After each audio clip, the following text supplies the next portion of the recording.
everyone. Thank you for the interest that you have in the nature slash leadership slash humanitarian school that we're starting at Class Ropes course. I have had a lot of people ask me questions about what it's going to look like and how it's going to run. And so I'm making this little introduction video to kind of answer some of those questions. And then I'd love to get more if you have more after this video. First of all, I want to address some of the objectives that we have with the school and what we hope that they will do for our families. One of them is that we want our children to be more confident in who they are and in their unique gifts.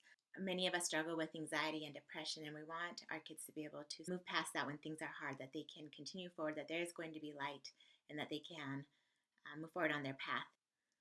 We also want our kids to be self motivated learners so that we're not constantly nagging them and bribing them with grades and consequences or different things that we do, that they desire to learn, that they have this understanding that they have a work to do on this earth and they want to be prepared for it. We also want hardworking leaders who see a need in the world and want to step forward and help meet that need.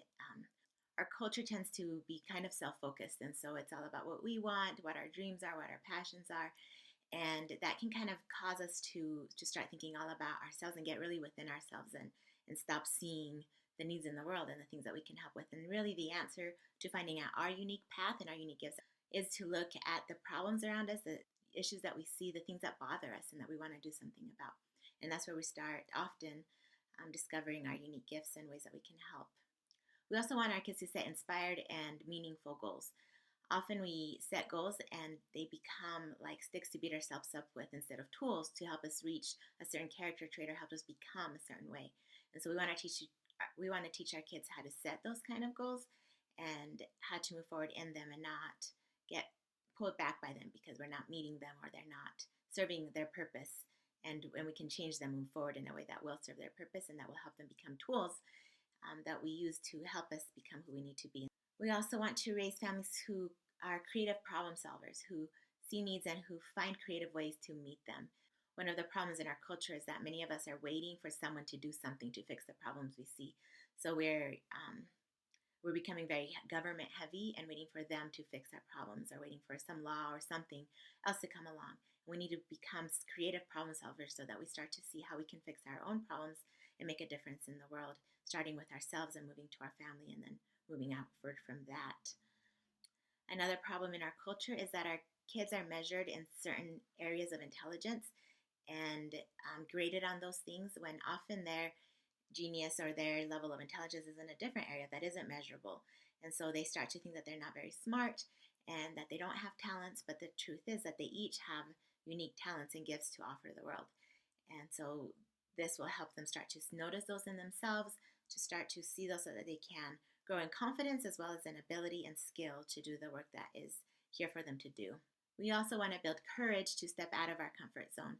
And so a lot of the times it's easy to stay in our comfort zone, and that's where we want to be because, of course, it's comfortable. But when we start to practice getting out of that more and more and challenging ourselves to grow, we start to feel what that feels like, and we want more and more of that. And so we start to step out of our comfort zone more and more. We want to give our kids a lot of practice in being willing to do that and to see the fruits of what happens when they grow and how that feels within them. So before we get into how we're going to do that in our school, I want to quickly introduce myself. My name is Karen Bates, and I've been homeschooling my 8 children for 14 years. I wrote a book called Find Your Path that talks about how we can find and use our unique gifts to make an impact for good in the world. And as I've been homeschooling and figuring these principles out, I've studied a lot about what an education is and how we go about attaining one.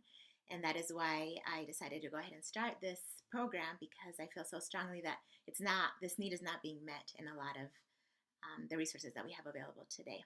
I've seen that a lot of kids don't retain a lot of the information because they're being forced and bribed into learning. And when we don't choose learning ourselves, a lot of it comes in, goes out to the test, and we forget all about it. I'm sure you've seen that in your own education. I know I have in mine. And our kids need to want an education in order to retain it, for it to become a part of their character, for them to make an impact in the world through it. And so it's really important that we create a home environment that inspires that love and that desire to learn, and that is an environment of love and nurturing that within them. And so we're going to be learning how to do that through our school and apply that to our homes as we go home and use some of these lessons. There are certain skills and abilities and character traits that our children need to develop in order to grow into their potential. And those are best practiced in a community that is trying to move forward in a common purpose and a common cause. And that's what this community is going to be for. I'm going to explain what some of these character traits and abilities and skills are and how we're going to try to meet those within our community. The first is a love and understanding and communication with all different sorts of people, people who disagree with us, people who have different opinions and perspectives. We want to be able to communicate our own perspective in a way that all are edified and our views are expanded and we gain compassion and love for one another.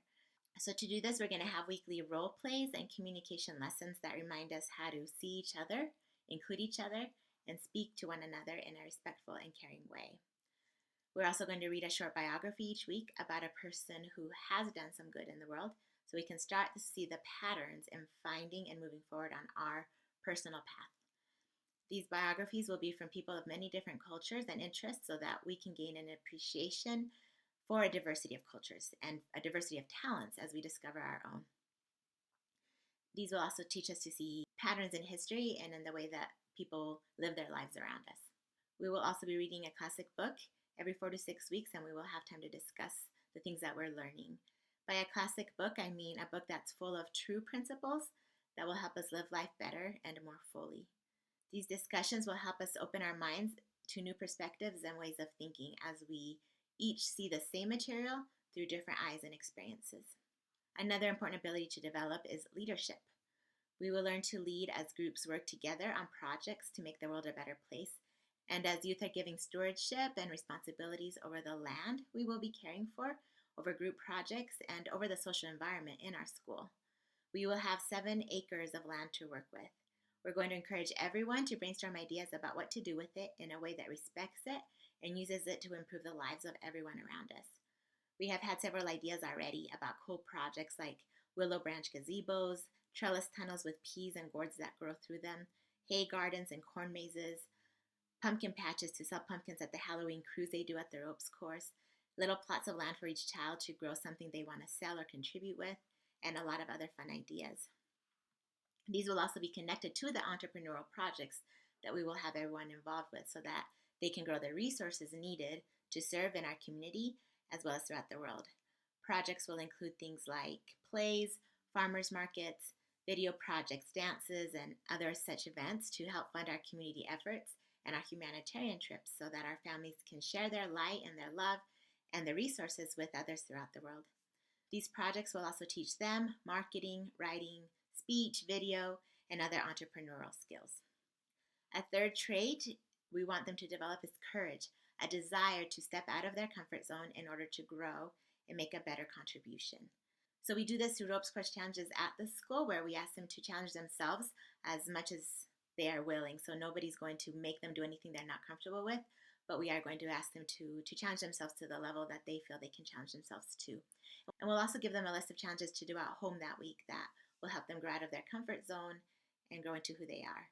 The ropes course challenges will also teach them teamwork and effective communication, and the at-home challenges will give them the opportunity to inspire one another as they learn different things and different interests, and they share their enthusiasm with one another about subjects that they maybe had never considered interesting before. So as they take these lists of challenges home, we'll ask them to prayerfully choose some if they're religious. If not, then we'll ask them to look within their hearts and listen to their inner voice about what they need to learn and grow from. And then when they come to class, they will share some of their ahas or insights that they gained from the challenges that they did. And as they share these with each other, they will inspire one another to learn and to try different and new things. So I'm going to share an example of what these challenge lists will look like here in just a little bit. A fourth thing we want them to develop is a love and connection to nature. Nature is the antidote to the screen time many of us are exposed to each day. It helps us calm our minds, it reduces anxiety, and teaches us principles about who we are, how we grow, and what it takes to be a free people. It allows us to practice discipline and hard work for a greater cause, among many other lessons. We will spend most of our time outdoors doing challenges, working the land, having discussions, and working on projects. These projects will also help us learn math and science in a very hands-on and applicable way. In this world, it is also extremely important that our children learn to discern truth and learn different ways to find it. So we will practice these different methods through experiments, logic, application, reasoning, emotions, beauty, examples, and experiences. These will be included in our list of challenges and will also be practiced in our class discussions and projects. And the last trait I want to talk about is our acceptance and love of our own uniqueness. The class will go through a journey of self-discovery through journaling and many lessons in the Warrior Journey Find Your Path books. These will help each person discover their unique gifts, their interests, their opportunities, and abilities so they can start making a difference for good in the world in their very personalized way.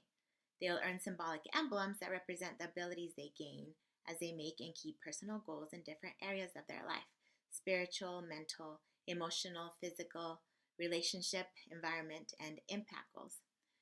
They will gain confidence as they better understand who they are and some of what they have that's unique to them that they can contribute. So that we have talked about some of the vision and the basic skills and traits we want to develop through our school, a lot of people want to know what that will actually look like on a day-to-day basis. So each person will be given a list of challenges before class each week. The challenge list will have some core challenges that everyone will need to come prepared with. These will include a reading and journaling assignment from Find Your Path and a short biography that they can read or listen to before they come to class.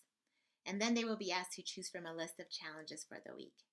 The challenges will be listed under subjects to help them start to notice what categories they are most often interested in, as well as to help us as parents report if we are using our charter school to cover some of our tuition. So for example, this is a weekly challenge list. Ideally, we will have a mentor for each subject and they will write the challenges that week. And so they're going to look very different than this. This is just something I'm brainstorming, but this will give you a general idea. We will not require them, but we will encourage them to choose something from each subject area to challenge themselves to be well-rounded and grow in order to prepare for the work ahead for them. So if a certain subject area is really interesting to them, we will encourage them to choose several challenges from that category. And if they're getting reimbursed through My Tech High or Harmony or any of those type of schools for tuition, they can also be sure to choose something from that category each week. So here's a sample challenge list. The core challenges again: read and do challenge 1 and Find Your Path and write about the journaling questions. 2, read or listen to pages 20 through 29 in Lives of Great African Americans from the Libraries of Hope Library about Frederick Douglass. Underline or write down any principles you learned about how they came to know their work and follow their path. And number 3, choose your challenges this week from the list below. Try to choose one in each category so you can be prepared for what is ahead for you. But if something is particularly interesting to you, you may choose several in that category. And so here's a sample list from Language Arts. Read chapters 1 through 3 of The Last Battle or another approved book of your choosing. Underline or write down your favorite quotes or principles in your reading. Be prepared to share one in class. Come to class prepared with a discussion question from your reading. Prepare a speech, video, or object lesson about something you felt strongly about as you read. Or choose your own Language Arts challenge. Math. Do this week's logic challenge. Work on your own math curriculum. Research, get materials, or work on putting together a structure or invention to help your community. Or choose your own math challenge. Science. Research how to grow pumpkins or another plant, rock, or animal you want to know more about. Come ready to share something interesting about it with our class. 2, research, get materials, or work on putting together a structure or invention to help our community. 3, choose your own science challenge. Entrepreneurship. Think of ideas for growing the resources you need to go on our humanitarian trip. Grow more resources or help our community. Come prepared to discuss them with our class. 2, start planning a project and writing down steps, timeframes, and or assigning ways to get it done. 3, research ways to share your message with others and get the audience you need to sell your product or service. Work on a video, poster, ad, etc. 4, choose your own entrepreneurial project. Communication. Read chapter 1 of Crucial Conversations. Practice a certain skill through the week. And 3, come prepared to share or role play an experience with the skills that you practiced. History. Learn more about the culture, government, or what was happening in the world during the life of Frederick Douglass. Come prepared to share something interesting you learned. Read a narrative in the life of Frederick Douglass. 3, read about a certain worldview that affected this culture. Make a dish or a meal from that culture. 4, learn something from your own history curriculum. 5, choose your own social studies challenge. Music and art. Attend a concert, play, or cultural event and share what you felt and learned with us. 2, draw a picture, write a song or a poem or another art or video project about anything you learned this week and share it with us. Practice an instrument or an art skill. Write or work on a play or project to do with others to grow resources for our community, the humanitarian trip, or those in need. Again, we will encourage them to prayerfully or with mindfulness, if they're not religious, choose something that will help them grow and challenge themselves out of their comfort zone that week. So for class time, class will officially start at 12:15, but families who want to come early and do a devotional can come at 12. We're going to include prayer, scripture, and a spiritual thought in our devotional. So those who do not want to be there don't have to be, that's optional, but those who want to will also benefit from that as we discuss some of our insights from the week. And the kids will be encouraged to share any insights, whether they be spiritual or not, throughout their class time, just as long as they remember that we're going to be respectful of each other's beliefs. People will believe different, and that's okay, but we're going to listen to each other with curiosity and interest and respect. And then at 12:15, we will have a communication lesson and have some skill that we're going to be practicing with role play and different things. And then at around 12:30, we will break out into our different groups, and 2 groups will go to the challenge ropes course area, and 2 groups will go to the area where we work the land and work on our garden projects. And then we will debrief and we will switch. And so they will have the 2 groups that were at the ropes course challenge go to the garden, and the garden groups go to the ropes course challenges. Again, debrief. And then we're going to break out to discussion groups where we're going to discuss the challenges we did that week, share some of our thoughts and insights, present the things that we came to prepare to present. And after we have shared those with each other, had a little discussion, we will have a little time for reflection to write down some of our goals for the following week. And then we will break out into project groups. So first we will see what projects the youth are interested in working on. We will divide up into people who want to help or who want to lead, and everyone will have a project to work on, and then we'll spend the last part of class working on those projects. They might be, like I said, a play, or they might be inventing something, growing something, researching something, whatever it is that they want to do. That will be the time that they will break out into groups to do that. And then about 15 minutes before class ends, they will be given a challenge list for the next week. They can write down any of the homework assignments that they've been given by their project groups, right? So if they have some things they need to go research or buy or get ready for the following week, they'll write those down on their challenge list, and maybe some of the goals that they have set for themselves so that they don't forget them by the time they get home and look through their challenge list again. And then if you are a mentor for one of these subject areas, you may want to schedule like activities outside of class to do like a field trip or a discussion group or some sort of celebration where you all get together and celebrate how you've been doing in these different areas. And you are also welcome to invite just the older youth or invite families, however you want to run it. If you want to do it online, it's really up to the individual mentors how they want to move forward with those things and how they want to inspire youth to be excited about those subjects. And then this summer, the idea has been brought up that we should probably start doing some things this summer, because obviously we want to have things planted and ready to go before the fall. And so we want to maybe discuss having classes this summer, or having like campouts or activity times where we all come together and work and figure out things that we want to start, projects that we want to start doing now, so that they're ready for the fall when we actually start class. So that's something that we'll need to discuss and plan together as well here in the next coming weeks, because obviously planting season is coming soon and we want to start getting some of those things going. And so I think that is all I have to present right now. I'm sure there are more questions. I hope this has made things feel a little bit more clear. But please go ahead and email me or message me and let me know what other questions you have. And I'll either do like a follow-up video or maybe a Q&A document or something like that. That hopefully will be helpful. So thanks for listening. I hope you are as excited as I am about creating this program for our families to grow and learn together. And I look forward to getting to know you better and to planning this out with you. So I'll talk to you soon.